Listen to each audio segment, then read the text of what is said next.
अगर हम types of singularity की बात करते हैं, ठीक है, तो टाइप्स ऑफ सिंगुलरिटी के लिए सबसे पहले मैं आपको बता दूं कि इसके पहले मैंने लॉरेंट्ज थ्योरम डिस्कस किया था।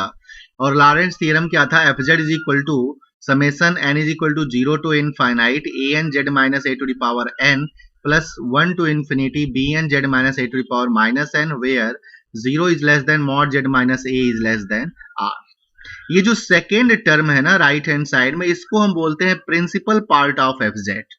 Okay, the second term n is equal to 1 to infinity bn z minus a to the power minus n on the right hand side is called the principal part of fz.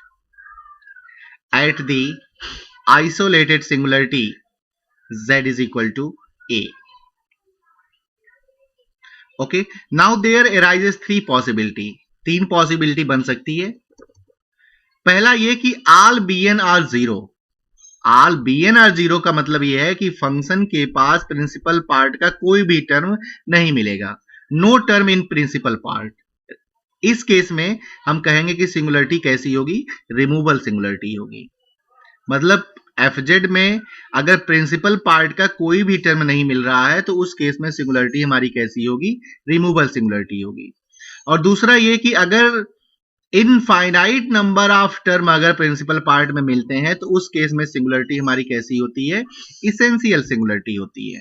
Okay, और तीसरी बात, अगर finite number of term principal part में मिलते हैं तो उस case में हमें कौन सी सिंगुलरिटी मिलती है?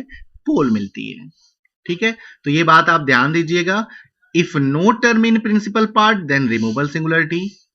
Okay, and infinite number of term in principal part then essential singularity, finite number of term in principal part then pole.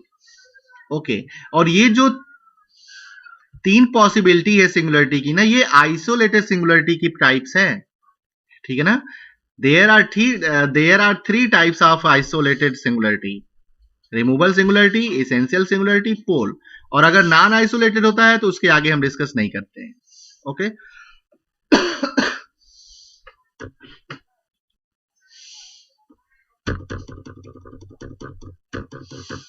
Okay, आइए एक एग्जांपल लेते हैं।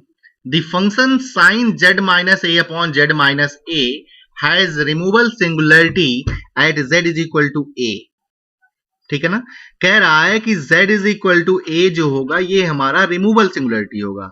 ठीक है, तो रिमूवल सिंगुलरिटी के लिए हम करते क्या है कि रिमूवल सिंगुलरिटी के लिए जो एफजेड में जो प्रिंसिपल पार्ट है ना, एफजेड का जो प्रिंसिपल पार्ट होता है, अगर प्रिंसिपल पार्ट का एक भी टर्म नहीं मिलता है तो उस केस में जो सिंगुलरिटी होती है वो हमारी कैसी होती है? रिमूवल सिंगुलरिटी होती है।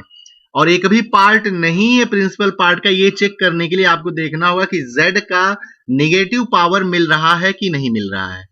अगर z का नेगेटिव पावर मिल रहा है तो उस केस में हम देखेंगे कि फाइनाइट मिल रहा है या इनफाइनाइट मिल रहा है। अगर फाइनाइट देन पोल, इनफाइनाइट देन इसेंशियल, और अगर एक भी नहीं तो उस केस में रिमूवल सिंगुलरिटी। ओके, तो यहां पे देखो 1 अपॉन जेड माइनस ए, साइन एक्स के फार्मूले से आप इसे एक्सपेंड कर दीजिए। साइन एक्स का फार्मूला क्या होता है? X minus X cube by factorial 3 plus X to the power 5 by factorial 5 and so on. Okay, अब आप ना ये 1 अपॉन जेड माइनस ए से अंदर मल्टीप्लाई कर दो तो ये कैंसिल हो जाएगा, ये 1 हो जाएगा और ये एक एक पावर यहां से कम हो जाएंगे। तो 1 माइनस जेड माइनस ए का whole square by factorial 3 plus z minus ए का whole power by factorial 5 and so on. यहां से अगर आप देखें ना तो जेड का कोई भी नेगेटिव पावर नहीं मिल रहा है, यानी कि एफजेड के प्रिंसिपल पार्ट में एक भी टर्म नहीं मिल रहा है। इसका मतलब ये हो गया कि all B N are zero, and if all B N are zero, ठीक है, उस केस में जो सिंगुलरिटी मिलती है वो हमारी कैसी मिलती है? रिमूवल सिंगुलरिटी मिलती है। तो यहां से हम कह सकते हैं this has no term containing negative power of z minus a, however this singularity can be removed and the function made analytic by defining sin z minus a upon z minus a, this is equal to 1 at z is equal to a. okay,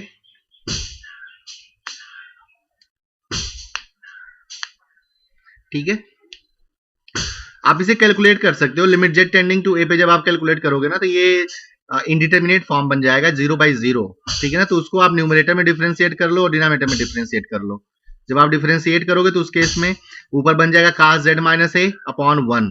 तो Z को ए की तरफ ए को Z की तरफ approach करा दो तो साइन 0 बन जाएगा और उसकी वैल्यू क्या हो जाएगी, 1 हो जाएगी at z is equal to a पे। ओके, एक और एग्जांपल लेते हैं।